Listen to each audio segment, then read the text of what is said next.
Okay, then, well, let's make a start. Hello, everyone, and welcome to the second seminar in our series on official history, past, present, and future. I'm Richard Smith from the Foreign, Commonwealth and Development Office. I'm a historian there, and these seminars are a collaboration between the FCDO and History and Policy at the Institute of Historical Research. Now, last time we looked at the authorized histories of SIS and GCHQ, and the seminar tonight looks at the writing of the histories of the Special Operations Executive. Now, before I start, maybe it would be useful to remind ourselves of some of the questions we're holding in our heads as the series progresses. Things like, why do governments commission official histories? Can we trust official historians if they have exclusive access to the documents? How can we be sure that they've seen all the documents? Is there a danger that official historians become institutionalized? And is there still a role for this type of history in the era of freedom for information? So those are some of the questions which we're asking, across all the series. But our two speakers tonight will each focus on a specific geographical history. First, we will hear from John Peaty, a military historian, formerly of the Army Historical Branch at the Ministry of Defence, and he's going to be looking at MRD Foot's history of SOE in France. And then we'll hear from Roderick Bailey from the University of Oxford. He'll talk about his experiences as an official historian, writing on the history of SOE in fascist Italy. Target Italy was the name of the book, came out in 2014. And then before we move to questions and discussion, I'm hoping to call upon the government historian, Mark Seaman, to give us some background and his thoughts on the SOE official history program as a whole, based on his long association with the program. So can I ask you all please to remain muted unless you're asking a question?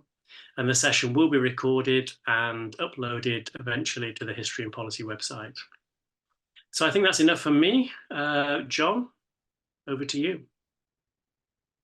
Right, thank you. Thank you, Richard. As both a life member of the IHR and a retired civil servant, I thought it would be interesting as part of this series to revisit a groundbreaking and controversial government history. I'm going to discuss HMG's first authorised history of a secret agency, SOE in France, which was written by MRD Foot and published by HMSO in 1966. The sponsoring department was the FO, which had inherited the records of SOE. I will discuss in particular the nature of the book, its origins, its reception, its strengths, weaknesses, and its legacy. The book and the author were described at the time by HMSO. The Special Operations Executive was a British Secret Service formed in 1940 to encourage underground resistance to Hitler's Germany. This book presents for the first time, from a blend of official and less official sources, an account and analysis of SOE's work in France. It begins by explaining what SOE was, where it fitted into the Allied war machine, and how it worked into France. Points indispensable for understanding what it did. Next, the narrative recounts the adventures, far stranger than fiction, of its agents who worked on French soil. This intricate tale concentrates on the work of 400 picked men and women of the independent French section. It also covers SOE's 5 other sections operating mainly in France. All told, 6 sections dispatched over 1,800 clandestine agents who between them changed the course of the war. Mr. Foot has used a mass of official material, never hitherto available, ranging from formal official documents to pilots' reports of parachute drops and agents' messages scribbled under the shadow of the Gestapo. He writes as an historian, not as an official. Teaching no doctrine, he tries simply to explain what happened, In chapters on strategy and politics, he discusses the comparative value of SOE's effort and of more normal methods of war. He inclines to think that had it not been for the leadership, the arms, and the communications provided by the best of SOE's agents, the national uprising that liberated France in August 1944 would have been far less effective, might indeed have been delayed until too late. The author was born in 1919. He was never in SOE himself, but fought alongside it. He served as a gunner major on Combined Operations Intelligence Staff and was intelligence officer to the Special Air Service Brigade. His own brief spell behind the lines in France, spent in uniform, brought him a severe wound and a croix de guerre for organising escapes. He is now a professional historian who taught for 12 years at Oxford. There you are, ladies and gentlemen, all you need to know about SOE in France by MRD Foote. But I shall have some more to say. Nowhere is it called in official history. In his preface, Foote states, "It must be made quite clear that though the book has been prepared under official auspices and with official help, it in no way reflects official doctrine. I am an historian, not an official, and the views given below are my own. No responsibility for any statement or opinion in these pages attaches to any organisation or person, myself." Years later, he called it a quasi-official history. Before publication, Burke Trend informed Wilson that it was not an official history in the full sense of the term, as it was not written by a team or subjected to departmental scrutiny, but rather a companion volume to the official histories. Origins are disputed. The major school of thought sees the book as a response to a succession of popular accounts and a sustained parliamentary campaign. The French F section of SOE achieved wide publicity after the war via newspapers, books, films, and television. Tending towards the sensational, many accounts focused on the disasters and losses, especially the collapse of the Prosper network circuit in 1943 through the treachery of Henri Dericourt. There was particular interest in the female agents who were sent to France, of whom 1/3 did not return. This was a bête noire for Foote. History and journalism, like nature, abhor a vacuum, and into the vacuum of official silence, ghastly imputations about what happened to these girls have been freely inserted by sensation mongers. So there. The popular accounts of F section after the war, which so exasperated Foote, included Tickell's biography of Odette Hallows, GC, who was captured but survived, later filmed. Overton Fuller's biography of Noor Inyak Khan, GC, who was captured and executed. The study of the Fanny personnel with SOE by Dame Irene Ward, MP, of whom more later. Minnie's biography of Violette Szabo, GC, who was captured and executed, later filmed. And Nicholas's biography of Diana Rowden, who was captured and executed. In his preface, Foote writes, "The project derives from the continuing concern expressed both in Parliament and outside it. There should be an accurate and dispassionate account of SOE's activities in the war. This concern led Harold Macmillan, while Prime Minister, to authorise some research."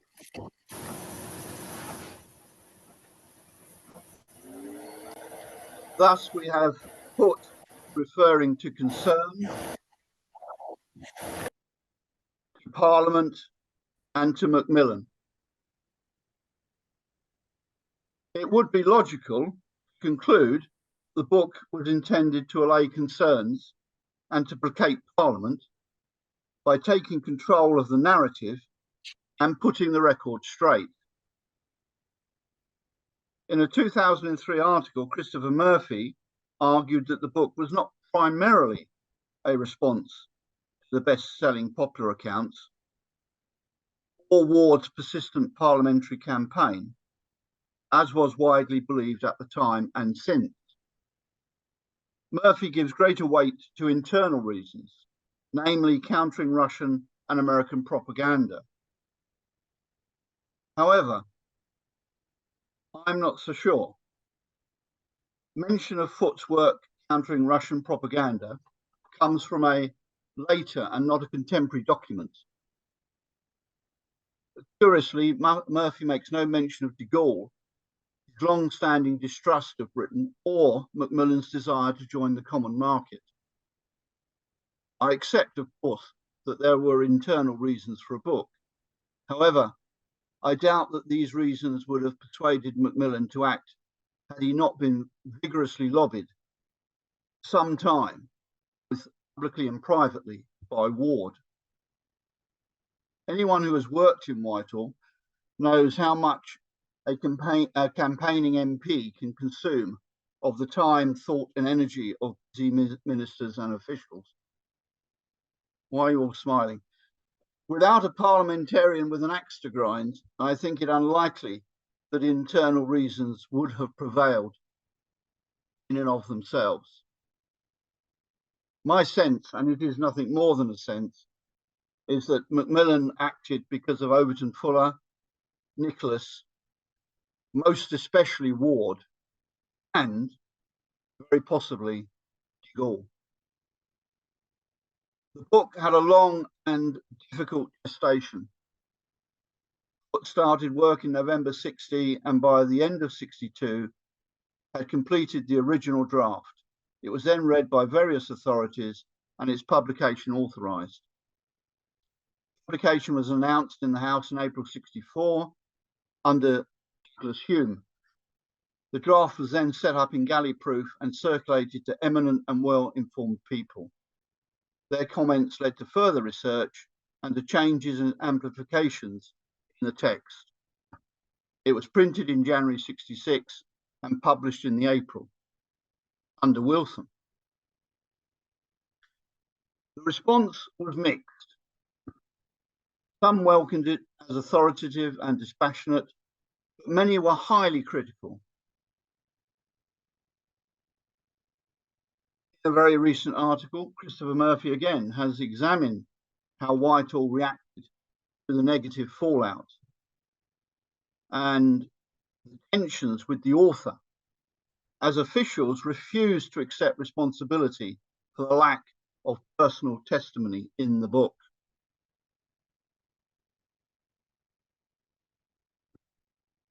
Criticism was particularly directed at pages 430 and 431, in which Foote examined the mistreatment and torture of captured female agents.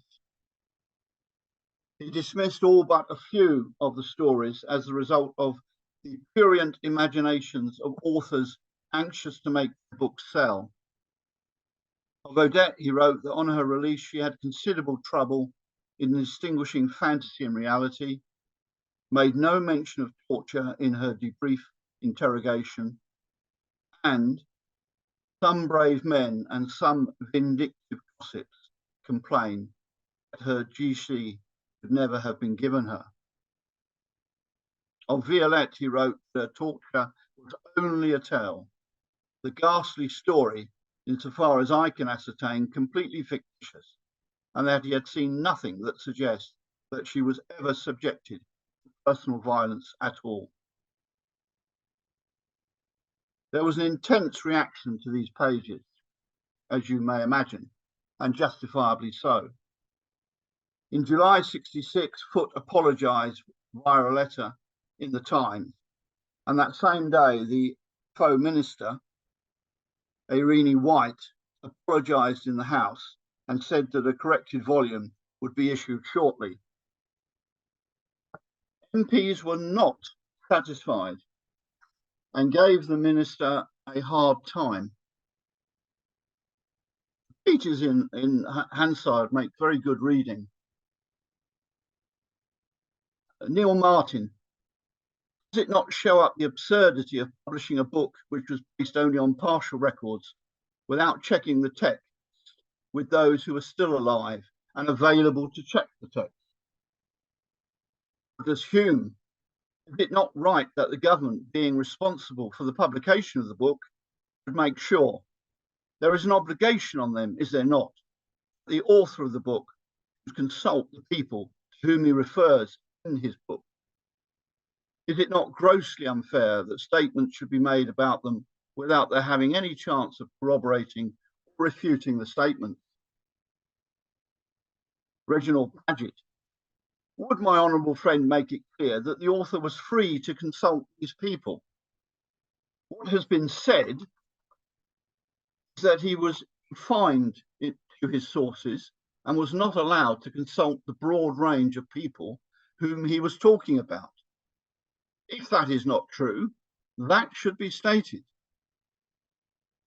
Ronald Bell, it is not the true lesson to be learnt from this that official histories are a bad thing, since it is desirable that authors should retain freedom to express opinions and to revise journalistic assumptions in the light of scholarship. Odette accepted the apology. Her former colleague and ex-husband, Peter Churchill, issued a writ for libel, but the case was settled out of court. Minnie was not to be placated. He also issued a writ and was not prepared to settle. In July 1967, in the High Court, he won an apology and substantial damages and costs from Foote HMSO. Foote had reviewed the sources available to Minnie and now acknowledged that they included information from a deceased member of SOE as well as the GC citation, thereby justifying the passage which Foote had impugned. A corrected impression would be issued and copies substituted free of charge to booksellers and librarians on request. The amended book finally appeared in 1968, and copies of the original are very rare. Strengths are obvious. Researched and written by a professional historian who had served gallantly in France during the war and who had been given access to the surviving records, the book was the first substantial and authoritative account of SOE's activities in France, warts and all. However, its weaknesses are equally obvious. First and foremost, it was libelous, inevitably undermining confidence in the author's thoroughness and judgment. From today's perspective, it is easy to pick holes. Did SOE agents in France change the course of the war? Was France liberated by a national uprising in August 1944? I've heard different. Was Foote a completely free agent? Did he have no axe to grind? Foote was an admirer of SOE, its personnel and its activities, and he did tend to accentuate the positive. And he did so the more so as he got older.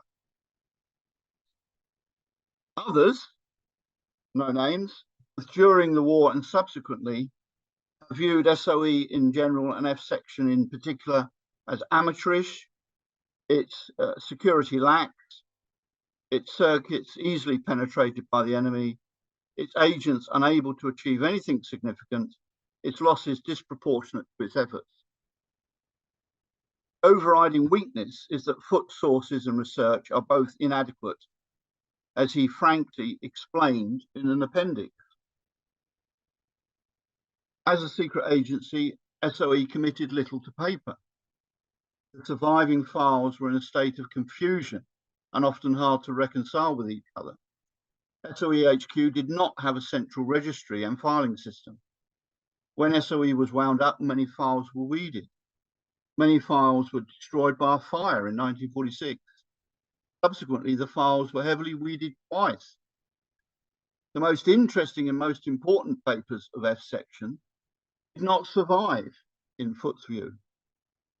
That is, almost all the circuit files, many of the files on particular ops, almost all the messages exchanged with the field, all the training files, and key papers on the early development of SOE. The crucial sources that survived were the section histories and war diaries.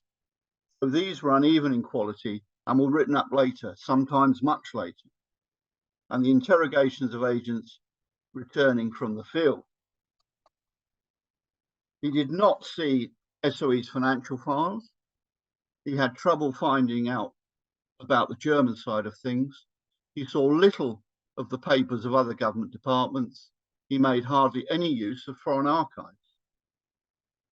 Most significant of all, he writes, "My access to former staff and agents of SOE was severely limited. Till it had been decided that this pilot study was to appear, much importance was attached to keeping the author out of the way of interested parties. Once the decision to publish had been made, more than a year after the bulk of the book had been completed, it seemed more important to publish as soon as possible and to make perfectionist attempts to polish and repolish a tale that in many ways is bound to remain craggy and imperfect." In short, he was deterred from liaising with SOE staff and agents, and he did not do so, despite the year's delay in publication.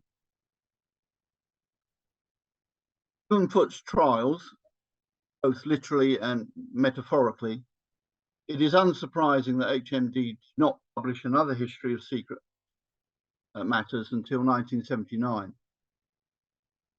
Harry Hinsley's lengthy thesis that actually won the Second World War. It is also unsurprising that private authors steered clear of SOE in general and F section in particular for some time. In any case, SOE's records remained closed and in Whitehall for decades. Not until 1993, in fact, were the first SOE records released at Kew. There is now a huge collection at Kew, including personnel files and operational reports. In France, there is almost a full complement of personnel files. That of Lillian Rolfe has disappeared. Not all of them are complete, but many contain the record of the return interrogation. Using this collection, many books have been published in recent decades. In 2004, Foot himself produced a third version of his book, in which he used records that had been closed to him previously, as well as recollections. That iteration must be considered still the best starting point for anyone wishing to research into or write about SOE in France. For the reasons given earlier, the collection is very patchy despite its size. Using the surviving records alone, I would argue it is impossible to reconstruct a complete picture of F section or one of its agents. As Foot found, and as more recent historians of the subject have demonstrated, such as Kate Viggers in her 2021 study, it is necessary to go beyond the remaining documents, go beyond the written word, most notably, utilize oral history resources. With the recent death of Phyllis Latour, SOE in France has truly passed into history. So, ladies and gentlemen, conclude. This is the story of an authorized but not an official history, an arm's length work which still managed to embarrass Her Majesty's government. Its origins disputed. A flawed work, reliant on fragmentary documentation and dismissive of published accounts and the memories of participants. A work that caused offence and had to be revised, and then revised again when the documents were made public. Definitely not the last word on the subject, but a lesson for both governments and historians. Thank you, and I look forward to your questions and comments.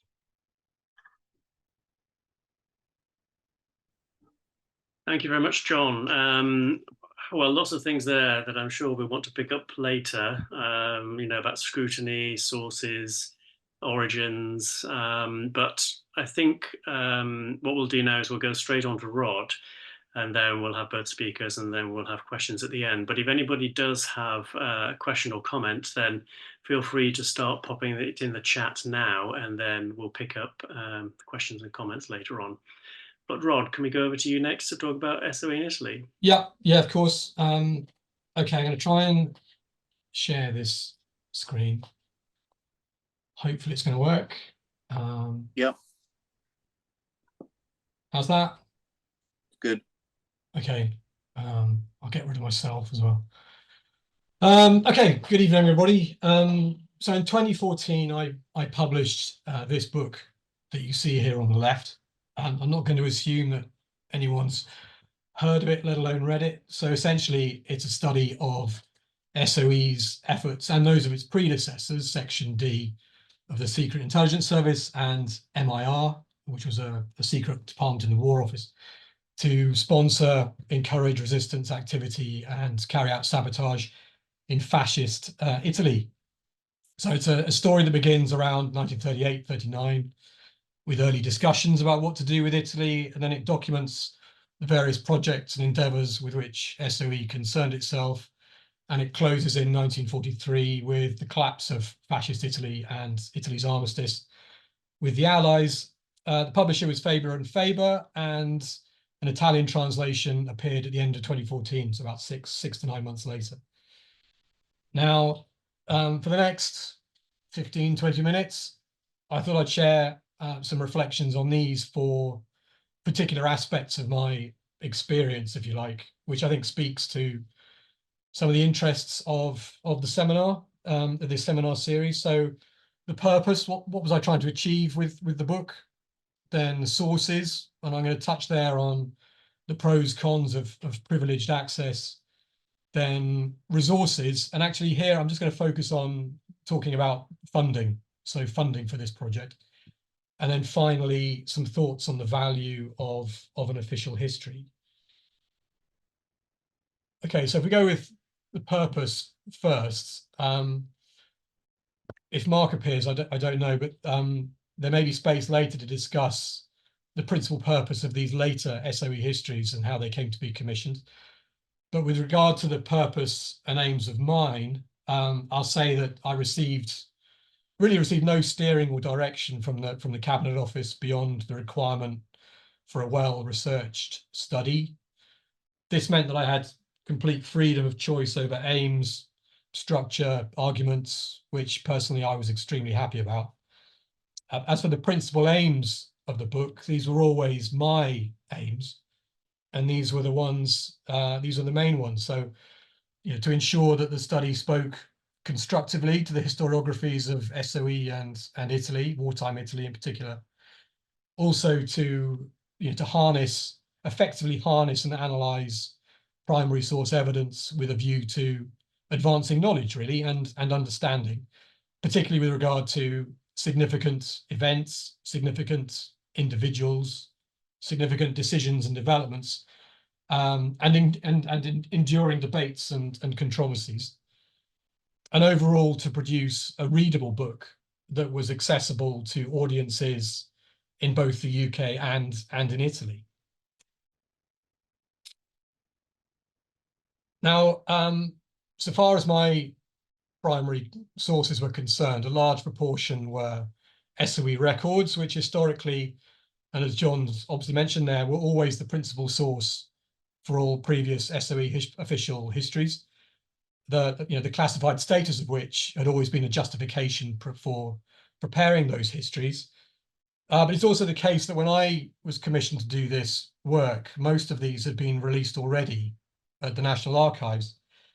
And here I should probably explain that I was commissioned, late in the day after Chris Woods, who was a former member of SOE and a former SIS officer and diplomat, after he'd been originally contracted in the 1980s to write an official history of SOE in Italy, and had then had to put the project aside. David Stafford, who was then at Edinburgh, was brought on board and subsequently published a study of SOE operations in Nazi-occupied Italy. So that's the period from the armistice until May 1945. And I was first taken on to edit a short account that Chris Woods had written already of SOE's work in Italy up to 43. But subsequently, I was commissioned to research and write a fresh and book-length account of that earlier period from scratch. Anyway, this meant that most of SOE's records had been released to Kew, albeit in redacted form. But nevertheless, I still benefited from some privileged access. So some SOE records had yet to be released. These were mainly personnel files, and I was able to have sight of those. I wasn't permitted access to SIS records that related to SOE matters. But then if I did have queries, I could make those, and then those were answered. I also had access to Chris Woods's research notes and other materials that he'd compiled, and these included correspondence with protagonists. I should say here that everyone was dead who was personally involved in this period when I took on the project. And it also included some important collections of private papers that had been given to Chris. Now, as with all of the official histories, my handling and use of these sources had to be reviewed, ultimately for sensitivity. And I have to say I was quite curious to see what would happen when I submitted my text for review, since the picture my book paints is largely one of failure and incompetence on the part of both SOE and SIS. But my experience of that review actually was very positive. Feedback was constructive and supportive. Only a tiny number of issues were raised, and these were discussed and resolved in an entirely reasoned and reasonable and mature way. Hopefully I'm not breaching anything if I say here that only one change to my submitted text was insisted upon, and that was the removal of a reference in half a sentence to the identity of a pre-war SIS officer. I want to add here that if I was to try to write that book, the same book again now, and I had to rely on the redacted SOE documents available at the National Archives today, then I think current data legislation would probably prevent me from including details that I was able to publish 10 years ago. That's because SOE files at Kew, or released to Kew since 2014, and these are files that I was able to see 10 years ago, appear to become subject to a new review process, apparently in-house at Kew, that redacts personal data that previous legislation had allowed to remain. And when you're sufficiently familiar with a subject, you can often tell from what's redacted that those doing the redacting are not so familiar with the subject. They don't know when certain details exist already in print, for example, or otherwise in the public domain. Anyway, my point here is that the Official Histories programme saved me really from the implications of that new situation. At the same time, I'd like to stress as well that what I experienced is the fundamental limitation of working on documents that no one else can see. Inevitably, you're not leaving a trail that others can follow. And if you don't enable others to see that evidence for themselves, then obviously you can't expect them to accept at face value what you've written. And I'll come back to that point when I'm finishing up.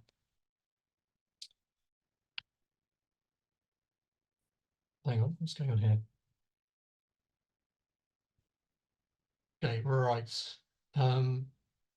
Okay, so Another area where I felt where the programme, so far as it applied to me, was not so helpful was in its expectation, possibly based on previous SOE histories, that SOE records would be my principal source of data.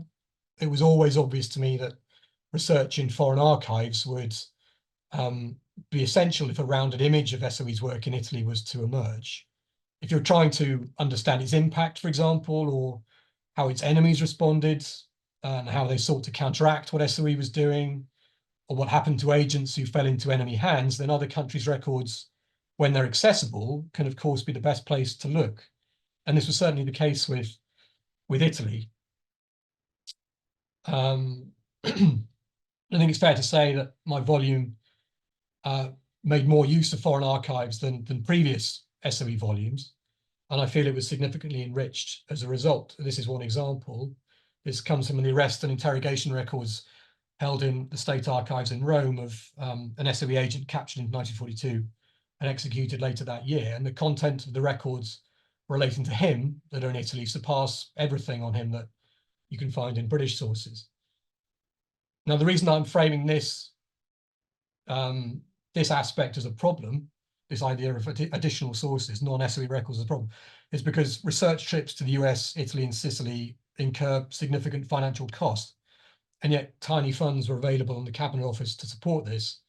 And consequently, I had to look elsewhere and ultimately had to curb really the extent of overseas research that I felt the book required. On the same topic of funding, I think it's pertinent to mention that the typical arrangement for the official SOE histories, so these aren't the other ones, but the SOE ones, was that authors would receive no fee, but instead benefit from the royalties of whatever book they finally published. Now, my feeling is that that can work for retired academics or scholars on full-time contracts who have paid research leave. But from my perspective at the time, it was a poor arrangement. I did receive a modest fee, but I wasn't at that time in a salaried university post or on sabbatical. And although I did eventually secure a book contract and an advance from Faber, I ultimately made no money out of the book. And in fact, the opposite's very much the case. And looking back on it now, I think I was actually probably quite naive, really, and it's certainly attracted by the prestige of the appointment. But I don't think I really gave much thought to the final financial implications of it. And I'm pretty certain now that if I was offered the same opportunity today with the same conditions about fees and research expenses, I probably wouldn't go near it. So I'll finish off with a few words about the value of official histories from my perspective. I think if we're looking to determine the value of any piece of historical research, we're going to experience difficulties. Some of you may be familiar with Sir Joe Pilling's review of the Official Histories Programme from 2009, in which he mentions official stroke authorised histories being money spinners for their authors. I think he had in mind Chris Andrews and Keith Jeffreys' books. But I feel we're on dangerous ground if we begin to equate scholarship or a subject's historical importance with books sold and royalties paid. The sales of a book are not a guide to its quality. They tell us nothing about whether its readers or its reviewers, for that matter, are absorbing the content in the ways that we'd like them to, or for that matter, what future readers will think about it. And the same goes, I'd argue, for considering citations as an effective measurement of value. And with regard to official histories being useful to practitioners, which is often expressed as a potential item of work, a potential value of them. I have no idea whatsoever if my book has ever been drawn to the attention of any practitioner, let alone considered a useful guide to how things were done in the past or might be done better in the future. I'm inclined to suggest that this wouldn't indicate value either, since it relies on an assumption that practitioners have the time and inclination to care about the past and read up on it. I do feel, though, that it may be instructive as well as possible to look at how official histories have impacted upon the historiography and public image of their subjects. Joe Pilling, in his 2009 review, wrote this. You say there, you know, if a book had several thousand readers and was reviewed in influential publications, its content would gradually shape the perception of its subject. Now, setting aside his assumption that reviews and reader numbers have value, I'd say that that gradual shaping could take decades and may never end. And assessing it requires more than simply counting citations. But from my own experience, for what that's worth, I found it possible to watch my book definitely carve a niche for itself in Italian historiography, at least, in history writing in Italy about anti-fascism and the Second World War. As you might guess from the quote on the left, my sales weren't massive and publicity wasn't exactly extensive. In fact, putting together this paper, it was quite a bracing experience to rake through Italian reviews and articles to see what sort of impact my book had actually had. But over time, prominent historians in Italy have noticed it. They've recognized and respected its evidence and arguments, and they are incorporating them slowly into their own work, making them increasingly established, if you like. And at the same time, though, and I'll finish with this, significant frustration has also been expressed in Italy that certain records to which I had access are not accessible to others. And for me, that's quite powerfully reinforced what I've always felt was the key weakness of official histories, that you can't demonstrate all of your claims with evidence that others are free to scrutinize. And I'll finish there.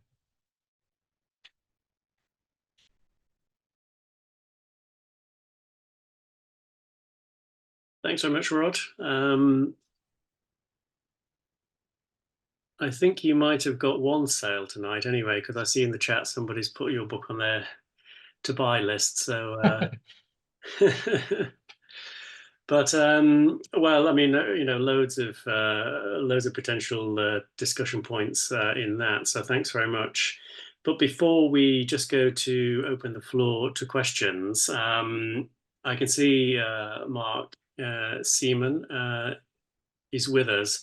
So Mark, can we come over to you we've heard about two very specific books written about specific geographical areas, France and Italy, but would you be able to tell us a little bit more about the background and the history of the program as a whole, and be able to fill us in on that? Sure, yeah. I mean, everybody can hear me okay. And I should also say that these are my opinions as a private individual, and I am not offering any kind of official statement. These are recollections, obviously some of them, because I have been involved very happily with Rod in trying to get the SOE in Italy books going. I mean, I think one thing, especially those of us who are very interested in SOE, we sometimes forget actually that there is probably a pretty disproportionate amount of government interest and sponsorship of SOE histories. It was, after all, an organization that only lasted from 5 years or so. MRD used to say it was 13,000. I would put it probably nearer 20. But the very fact that the number of official histories is pretty remarkable. I mean, we have SOE in France, 66, 68, 2002, and a belated French language edition. Cruikshank's book on the Far East, Cruikshank's book on Scandinavia. There was going to be one volume on Italy, but for various circumstances, it became two. We got MRD's The Low Countries. And here we have the particularly sad story, which is that the Yugoslavia volume never appeared. The Greece volume has yet to appear. And you might chuck into the mix as well Brooks Richards' books about clandestine naval operations that don't merely just deal with SOE, but nevertheless, I think you could actually say they're part of the whole. That is a pretty remarkable group of official histories devoted, as I say, to a relatively small organization that didn't last terribly long. Now, why? How has this come about, if you like? Well, I think I might have question John Peaty's view of the justification for SOE in France. I think there is a political purpose to it in terms of trying to offer a correction to a growing feeling that Britain had little or nothing to do with the French resistance. But equally, I would also say, and I mean, only when you look at the cuttings of the time, that SOE in France was national history, was national news. It was not kept in the byways of academia, but actually it was front page news. Okay, he brought some of that on himself, but there's another factor there that many of the people involved in SOE in France were still alive at the time. In terms of how you write a history, I was fascinated to hear Rod's completely understandable and commendable intention to say, I will find a story not merely in queue or in retained records, but actually I will go and find a story wherever it is. MRD, on the other hand, either chose to confine himself to the SOE archive or was confined to it. I think in terms of manageability, in spite of what John Peaty said about the relative paucity of documentation, there still is a heck of a lot there. I know he subsequently regretted, and there were criticisms from André de Waverin that the Free French side of the story was underrepresented, and I'm aware also that there was, even for a period, perhaps a third volume beyond 68 being considered. So how do you pick the author? MRD was not necessarily the first choice. His credentials seem to have been pretty good, but he certainly went into it not as you said, as was said, not as a member of SOE, and not necessarily even somebody with a particular knowledge of it. And one of the things I do find is really quite interesting is seeing how Michael developed from a character who was finding his way through until in the end, by 66, he was very assertive, and for those who remember him, he had a tendency to be pretty iconoclastic, and hence the fact, I think, is in part the means by which he actually got into the sticky difficulties that he did. One might even say here as well that he perhaps wasn't terribly well served by the Treasury solicitors on this whole question of libel and so on. How do you find him after MRD? Well, Cruikshank, as we know, was a safe pair of hands. He'd done the book on the Channel Islands. And I think, and this is something that I is more of a more general statement than specific, but why does SOE get so many books?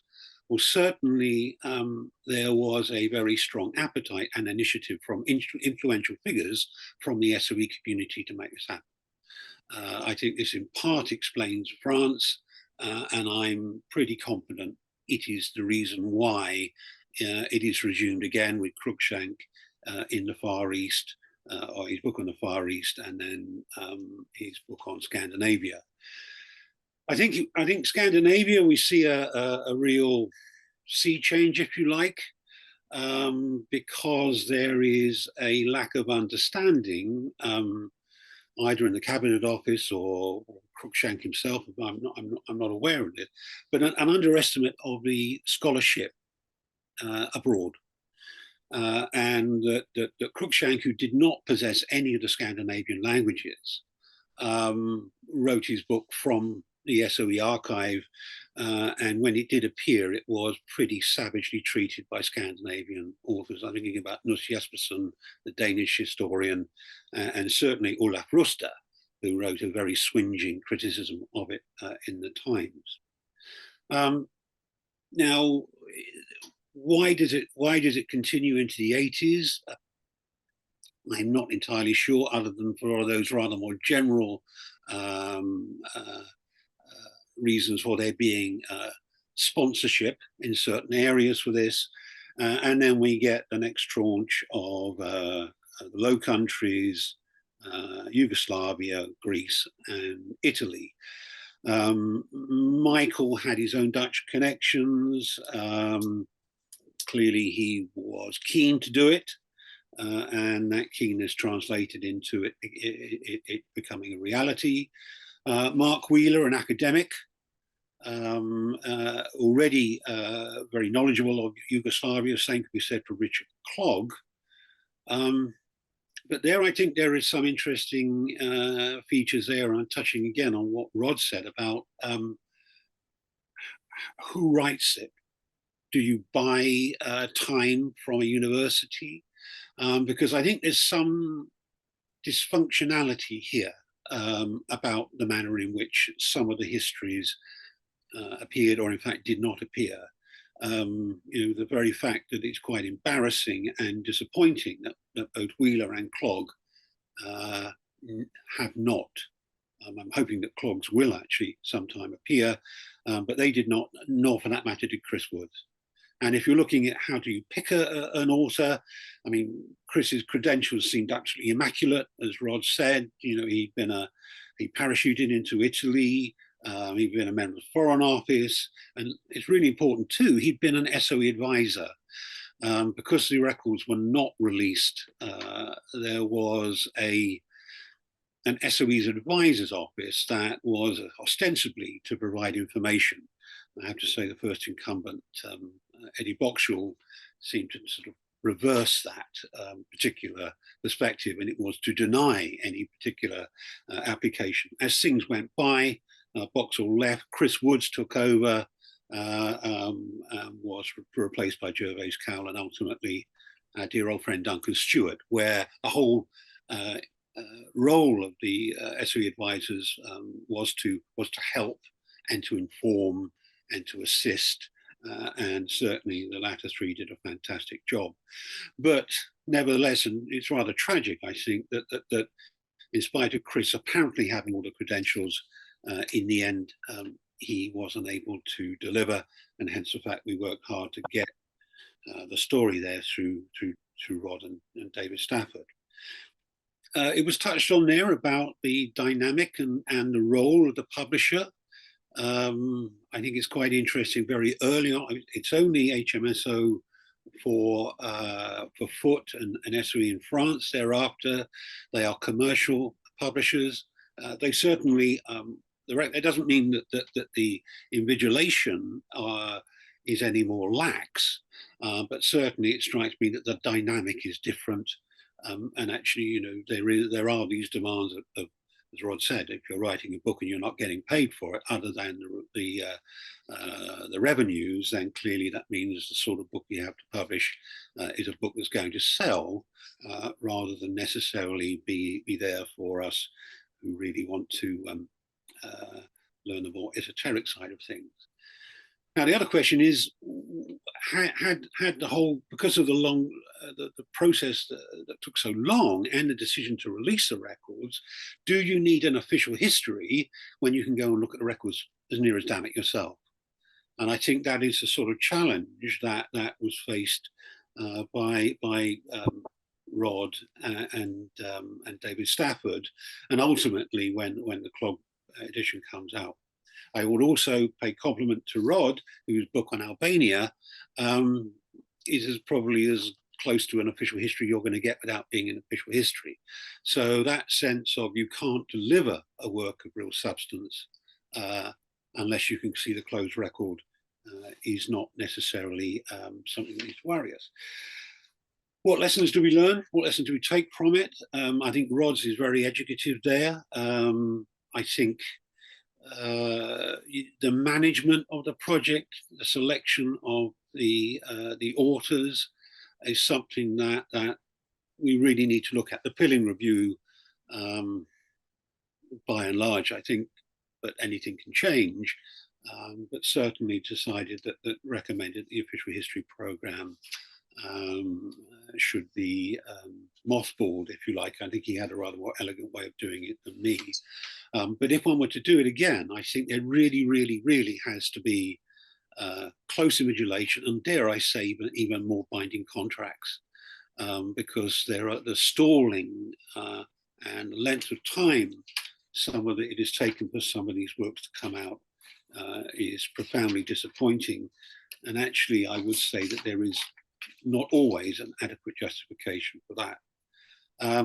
And just to conclude, I think I would, as a little aside, I mean, personally, I found that the 1966 edition of SOE in France is easier to find than the 1968. I think the reason for that is the fact that probably more were published, and therefore 68 was rather more a concession to the legal obligations. And finally, as a positive, as somebody who's currently for many years has been engaged in researching a book on SOE's headquarters, glass is more than half full. I'm afraid I don't necessarily subscribe that it's impossible to reconstruct SOE. All right, it's impossible to reconstruct it in the most absolute sense, but that should not, the fact that we have lost some records should not be a justification for suggesting that attention to it is not entirely something is impossible. It is possible, and this whole question of the outside archives as well is profoundly important. And finally, I would lament the quality of writing about SOE by commercial authors. I fear to say that some of the castigation that MRD offered of the authors and some of the biographies of the 50s and 60s applies in spades today, because there is no excuse for people getting it wrong if you can look at the records or you can go to Imperial War Museum and hear the oral testimonies. So we can do it, but we can do better.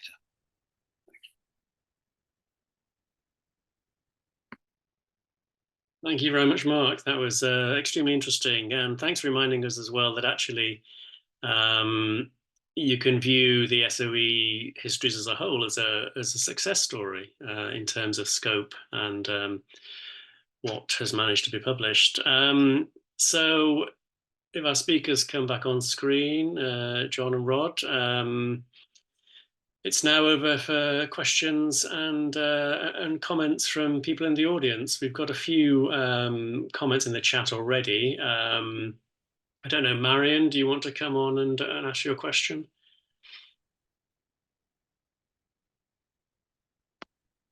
Are you still there, Marion? Well, maybe I'll just read out her question. It was for John. And John, you mentioned that the training files have been lost or destroyed as part of your presentation.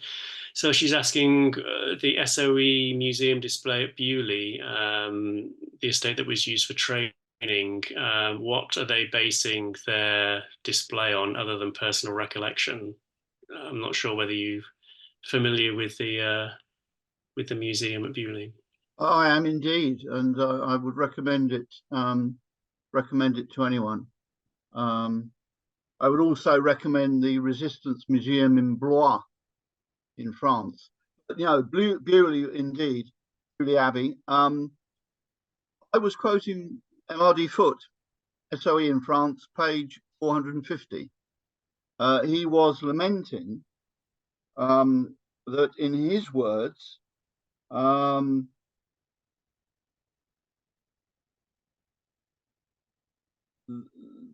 all the training files had disappeared. And the answer, and this is what I was coming to at the conclusion, the answer was that you had to go outside the official files. So, and that's what historians of SOE have done increasingly. And so you have an excellent museum at Bewley, but that is thanks to talking to people. And one of the first questions you ask is, what do you have in your attic? So we're talking oral history, we're talking private papers.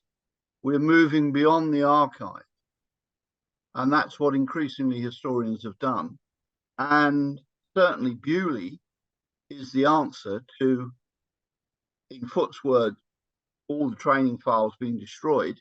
You can reconstruct, but you have to go outside and you have to think laterally, and you have to interview people. You have to go to the Imperial War Museum and listen to the audio, and you have to locate people, relatives, descendants, whatever, speak to them and find what they've got in the archive. And you can put on a really good museum, as in Bewley, as in what? Can I just break in here? I just spotted Tony's question. Just catch that before, just in case Tony has to suddenly leave. As Mark probably may recall, E.H. Cookridge has 2 boxes of papers at the Imperial War Museum. Whether they're online and orderable, I don't know. If you write to them, they can produce them for you. What's interesting is that Mark could perhaps comment on whether Set Europe Ablaze is a decent book, but Cookridge's research notes for both that book and also a book that wasn't published on the Balkans. There's a box apiece on his correspondence with former members of SOE that contain his research notes for those, which are very interesting and definitely worth a look. So those do survive, and they're in the IWM. I think, I mean, so much of you've got to work.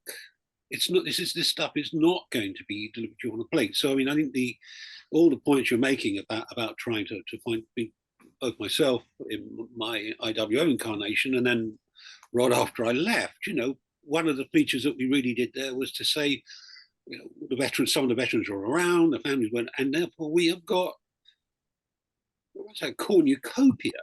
But you've got a heck of a lot to do. And in the PFs, you will find training reports of Station 17, the parachuting and this sort of thing. So,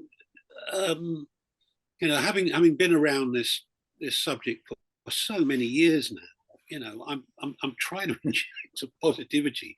But the whole question is, go and do the blooming work, and don't expect it all to be there. And you know, well, there is a complete answer, because the complete answer, you've got to blooming well find it yourself. I agree entirely. I'm a great believer in lateral thinking, and I mean, I think traditionally, with official histories in this country, especially to do with the military, less so in America, there was for many years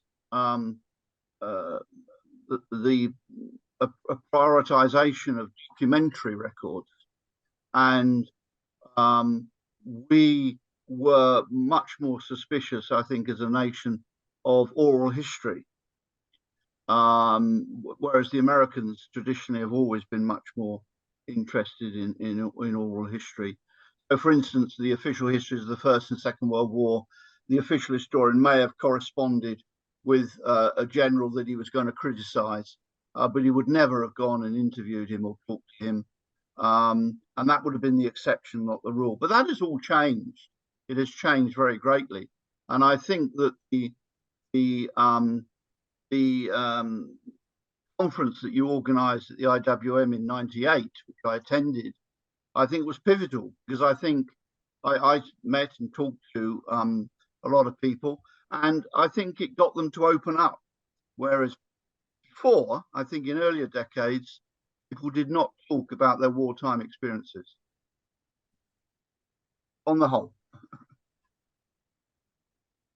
Philip, do you want to come in? Yeah, please, Richard. And forgive me if someone's already mentioned this and I missed it, but I remember MRD Foote saying once at one of the intelligence seminars at RUSI that when he was given that commission, he was explicitly told not to mention MI6. And of course, at the time, the government denied that SIS even existed. So it's a natural restriction.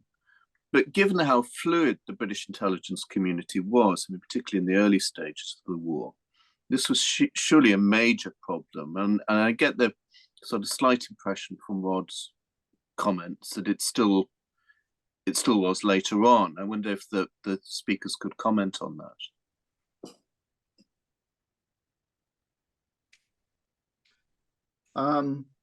Well, I think that SOE in France does not deal with SIS, and clearly that was not part of the remit, and he was not to go there.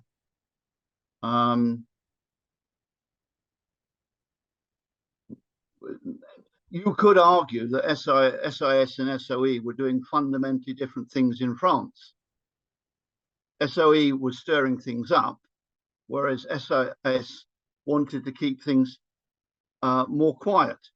One was setting Europe ablaze, and the other one was trying to get intelligence. And SOE was not primarily an intelligence organization, which is often misunderstood, although it inevitably force did some intelligence gathering, of course. So he was told not to go there, and the jobs of SIS and SOE in France were fundamentally different. Yeah, well, But you could say all the more reason to bring that tension in to a history. I mean, if you're looking in 1960, they're not looking for tension. I mean, yeah. Michael was constrained. I mean, even the whole question of who kept the record, who retained the records, what the role of the SOE advisor was. I mean, you know, it was deliberately opaque. He addresses the fact that there was an intelligence service, but after all, you know, if we subscribe to the view that there were two primary reasons why he's writing it, which is actually this one to affirm a British involvement in France and the resistance, and to resolve these various speculation and cause célèbres. I mean, it has to be said he stoked them rather than perhaps he actually put them to rest. You know, I think it's completely compatible. I mean, I don't think we need to bother about delineating the difference between the activities of two secret services. People know they do different things, but the reason why SIS doesn't appear, it strikes me as very cogent and very understandable, certainly for the period in which it was written. Yeah, I echo that. I mean, times change, don't they? So that when I was putting mine together, I was quite surprised, very heartened by how adult the whole thing was, and the care taken to let me say as much as possible. There's a hell of a lot of SIS in my book, and as I said in the piece, a lot of it doesn't show it in a particularly rosy light. But care was taken so that obviously I understand that obviously the basic security principles that play as to why names have to be names and certain details have to be redacted. But I was very surprised by how far I could go with that. But again, I was just impressed by what was happening at the other end and the way they thought about my project. This is the reviewers in general. I wasn't dealing directly with them, but when the review came back and these what were obviously what had occurred, what I had felt would be contentious, really weren't. Yeah, just a personal anecdote, if I may. When I was a Whitehall warrior back in the 80s and 90s, the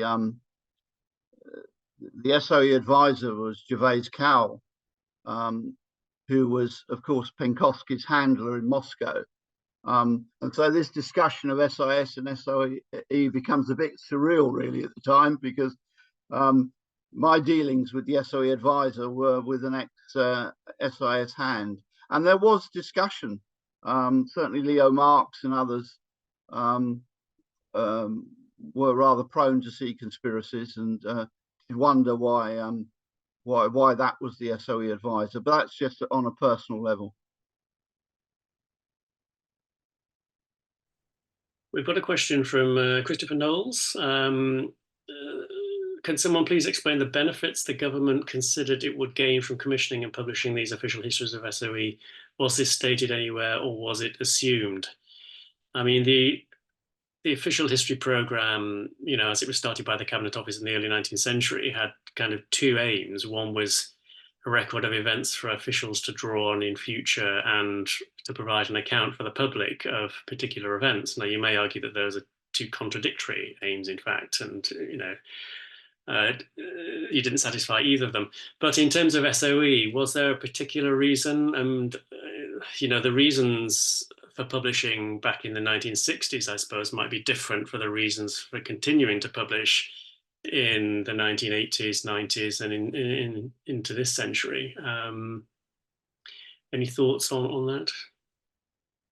About beyond the arguments we've already rehearsed about SOE in France, I think that it is special pleading to a certain extent. I think that there were influential figures who had been in SOE, and the organisation was very dear to its heart. I think they certainly could knock on a door and be listened. I'm not saying there's a conspiracy here. I believe it was manageable. I think the financial implications of doing it became less problematic.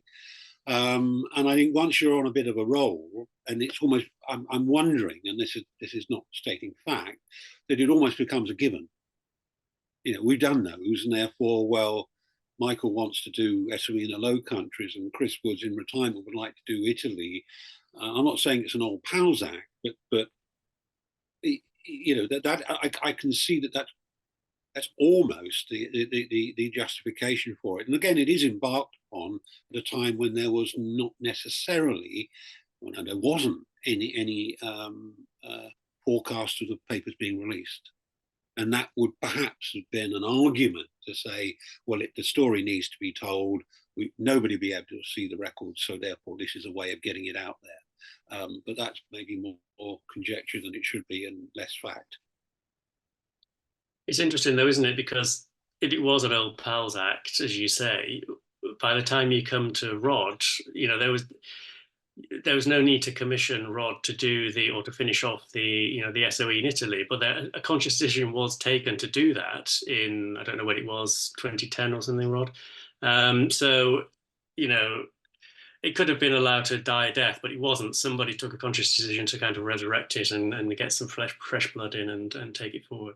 I think there was an element of tidying up and trying to round something off that had been commissioned, and it was important to see it through, and that what had been committed to in the 80s wasn't just let to rot and wither and die away.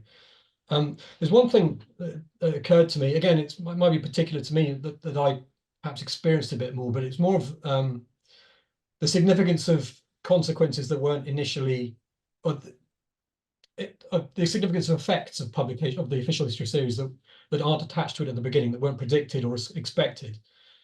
What I'm getting at there is the impact it has on audiences who are, you know, not British, who are not, you know, all of this that we're talking about is about the commissioning by the UK government and UK audiences, and John's been talking about the British press, etc. But when he took to you know, you got the French press, and the French historiography, and I obviously I'm fairly well soaked now in the Italian. Well soaked is a very good phrase. At least, you know, I'm pretty familiar now with Italian historiography, and you can see this stuff's important. And there are questions that we're not aware of that our work answers. And actually, obviously, if you read in, you can identify what their questions are, and you can try and reach them and respond to them with what you're doing. And I think possibly because many, perhaps most official histories don't concern, or at least are not primarily concerned with another country. You know, I'm thinking of, you know, whether it's the criminal justice system or the Channel Tunnel or whatever it might be. These are British themed, UK themed topics. But when you start writing a history about something about Britain's interference essentially in another country's personal affairs, then inevitably you're opening up something there that is bigger than we might initially think it is. And I think there's an enormous amount of work going on SOE in other countries. Some very good work in contrast to perhaps some of the work that's going on here, because it means a lot to them, and they have their own archives, and there are, you know, very good scholars at work in various countries, and they engage with the official histories, and they use that as they view it as often as an, you know, an authoritative UK statement on what the UK did in a particular country, and I think that's worth paying attention to. Yes, I see. It's your commissioning was closing down rather than starting up afresh, the series. Just out of interest, has your book been translated into Italian, Rod, or is it just an English? Yeah, it has. There was a UK the UK version was initially reviewed, and then an Italian version came out about 6 months later. So there's two versions floating around in Italy. And yeah, it's had, so there were two waves of attention. So the initial UK one, and then the Italian translation. Thanks. Tony Addison's, you've come up with another point. Do you want to come in and make your point on screen, Tony?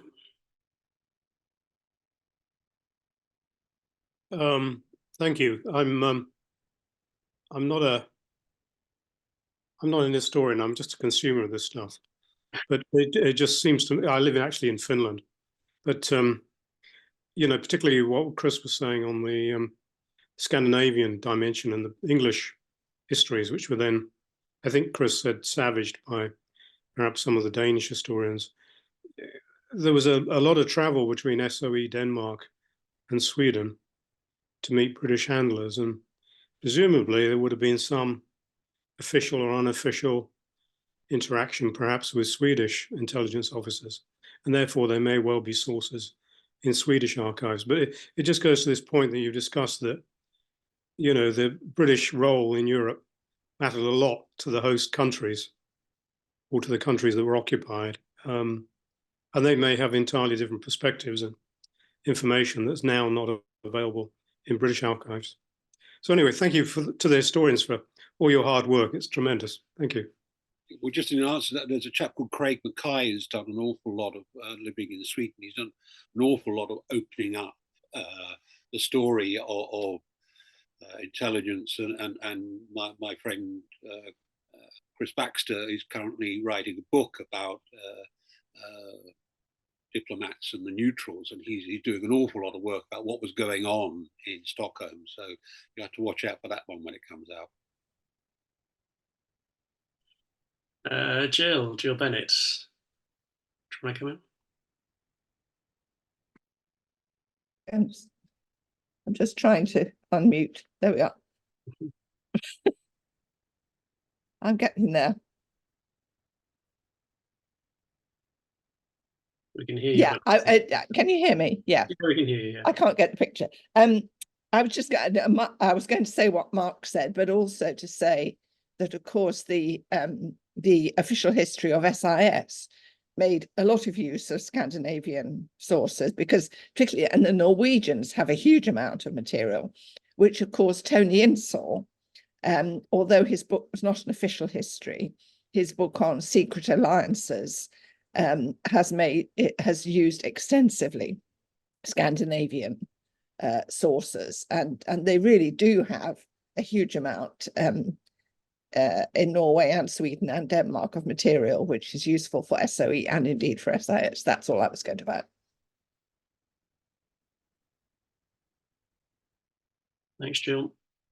Any further questions or comments from people? Could I just chip in, Richard, because I think there's all sorts of interesting comments have come up, and at one point that Jill made in the chat hasn't yet directly been answered, but I think the answer Chris Knowles was asking about that is, so Douglas Dodds Parker wanted more to be commissioned just because he wanted more to be commissioned. You know, that was, it goes back to what Mark was saying about veterans wanting the story to be told, and that it does raise a bigger question to me, and that is that if you look at the other official histories, the wartime series, both military and civil, and then the peacetime series, they all follow a very coherent structure. They had, the wartime ones had chief editors, the peacetime histories were commissioned in a regular way and then monitored by a project board and this sort of thing. I've always felt that SOE histories fall between those two things, and I think I now know why, because it's more or less like a private enterprise. That one volume, once MRD Foot's volume exists, then there have to be further volumes, and there isn't the same regular monitoring. And I think then that would lead to explain some of the problems that Rod was identifying. It's a much, I don't even know the inside story of how the Cabinet Office managed these things, but it seems more haphazard than what my experience of what happened with the peacetime series, for instance. Thanks. Well, I think the very fact that three of them did not appear in the manner in which we hoped they would tells its own story as well. I mean, there are all kind of mitigating circumstances about freedom of information, distracting people and whatnot. But I think if there were to be, you know, the old phrase was, if I were you, I wouldn't have started from here. I think that sensibly we should learn from that. But I have to say that there are still official histories that have been taking far too long to appear. And you know, I don't know the full ins and outs of it, so I don't know what the special pleading on that is. But there's something that is perhaps, I would say, crippled, and perhaps even was part of the contribution towards the decision, because it just wasn't being conducted in the right. I don't say that with any sense of disloyalty or criticism of an individual, but it fit for purpose. I really don't know. And then, of course, you get the other factor, which is the necessity, because of the rapidity with which records are coming out. And the records that aren't coming out are making the topic so sensitive that there is an aversion to actually commissioning a history to deal with that. So, yeah. I think that SOE in France was sui generis. I think it was realized at the time that it was a companion volume. It wasn't strictly an official history. It set a precedent. How you term it, I don't know. MRD Foot later in life referred to it as quasi-historical, quasi-official. But I think it is sui generis. I think it is. Burke Trent called it companion volume. It is odd. But if you look at the gestation of it, I mean, it's commissioned. It's commissioned, but there's no guarantee it's going to be published. No, it's not. That's right. It's a pilot study to start with, itself, which is then converted into a. Yeah. But I mean, that's what I'm saying. If you've got, if you're running a project and there's an uncertainty right at the very outset, so whether or which categories are going to fall into, is it going to be like Mackenzie's and it's just going to be shut in a corridor or sorry, in a cupboard, and I think that almost plants the seed of trouble right from the very beginning, because they wanted to hedge their bets with it.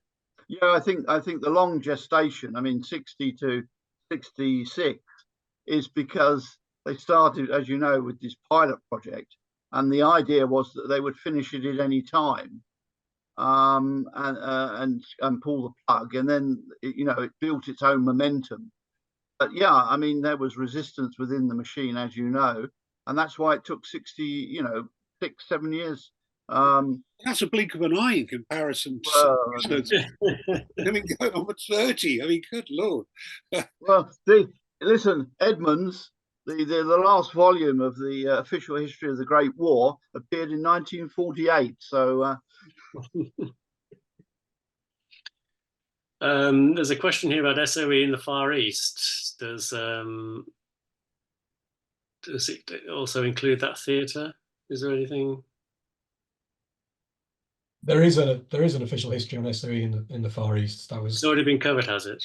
Yeah, Cruikshank. Was that his second volume? You mentioned it, Mark. Sorry. Mark, yeah. I think it was his second. I mean, he did the Far East, and as Patrick said, there was it was one of the ones that was felt, because it was the forgotten war, and there was an extra there to encourage, and therefore that was another little lever you could use. So yeah, that is the one belatedly many years afterwards. It's the second one after SOE in France. Yeah, 1983. Yeah, so it's a 17-year gap. Yeah. I just wanted to ask finally, because we're close to time, we've only got a couple of minutes left, but about the publishing structure, because most of the official history is published by HMSO, but SOE has this different publishing structure that Rod talked a little bit about. And the criticism of HMSO is that they don't do any promotion. You know, they put the book out because they have to, and it gets published. But you'd think that with because you were complaining a bit, Rod, about not being promoted or pushed enough. But you think if you had Faber and Faber and other commercial publishers publishing, SOE is quite a sexy subject in terms of the usual subject matter for official histories. You might have thought that you'd have more of a dynamic and. Maybe I sort of meant to make that clear. So in the UK, it was Faber had control of all of that, Yeah. and they did a good job. So I was doing book talks. In fact, Philip, I think I did book talk with Phil and Warwick, I think. So I did the usual round with the book, and Faber were great. They were switched on. It was for them. It was a product like anything else, and they did that. In Italy, it was a bit of a different thing. It was it was published, but it wasn't given the big push. Yeah, it was interesting. I was struck by. I mean, whenever I hear about Michael's SOE in France and everything that accompanied that, questions in the house and all these sorts of things, or statements and things, all that stuff, and like mine, none of that. No one really cared. I remember sort of sketching out a press release and never for the Cabinet Office. That never went. It never saw that again. So that it was Faber that took that. There was the Cabinet Office are completely silent when the book came out.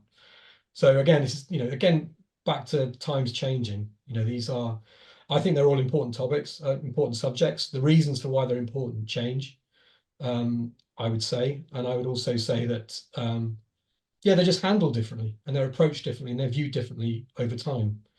So the thing that I did 10 years ago, is completely different in terms of approach, output, style, purpose, aims to Michael's, I think, and the background to it is very different.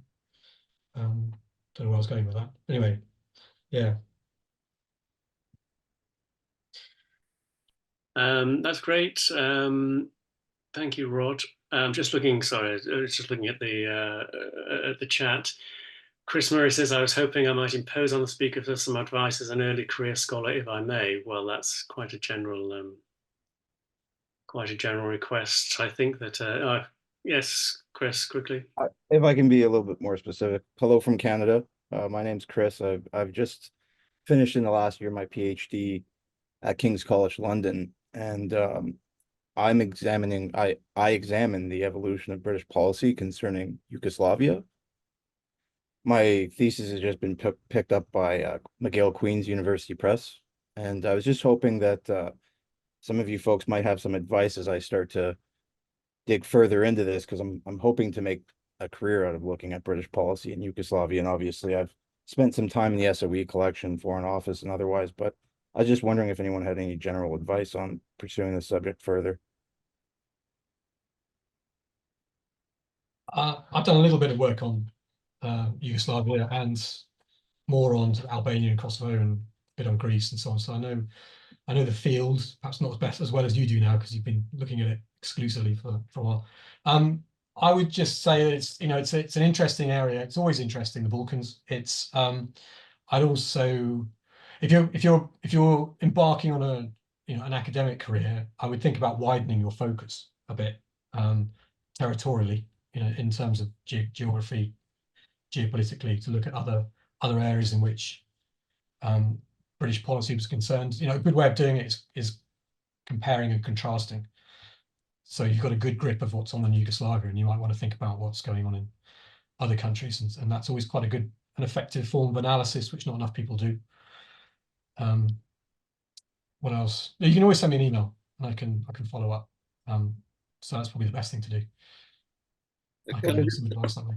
Just chuck in an anecdote there. I sound like Michael Foot there, don't I? But I mean, but I remember, I don't know, odd years ago, attending a lecture by a Yugoslav, an SOE, a guy called Archie Jack.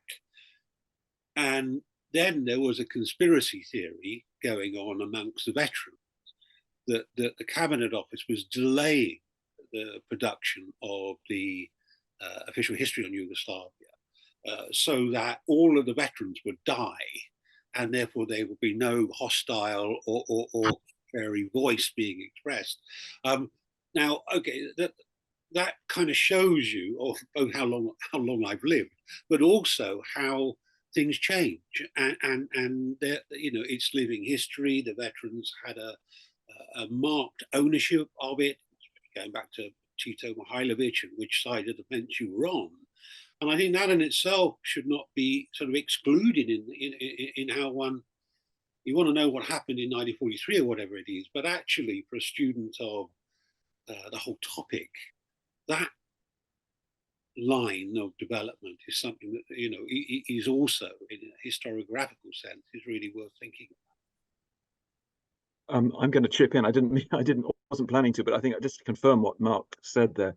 I mean, what I remember from talking to one or two veterans is how really divided they were in old age about who had supported whom during the war, the Chetniks versus the partisans, and it was really very bitter. And many people felt, for instance, the Chetniks had been completely betrayed, and many people felt that the partisans were the only people fighting the Nazis, and so on. So I think Mark is right. If you can convey some of that as well, I think it'd be extremely interesting.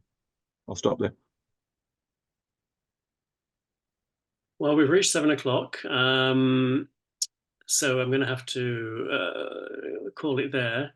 But I mean, it's been a fascinating discussion, and you know, when we talk about official histories, I think the more we talk about different types of official history. Last week we had the authorized histories. SOE is obviously a different thing, up and you know, unto itself. And you know, as we have more seminars, we will find that official history is not, you know, a single monolith, but actually has many different variations and permutations, and they're all slightly different and all interesting in their own rights.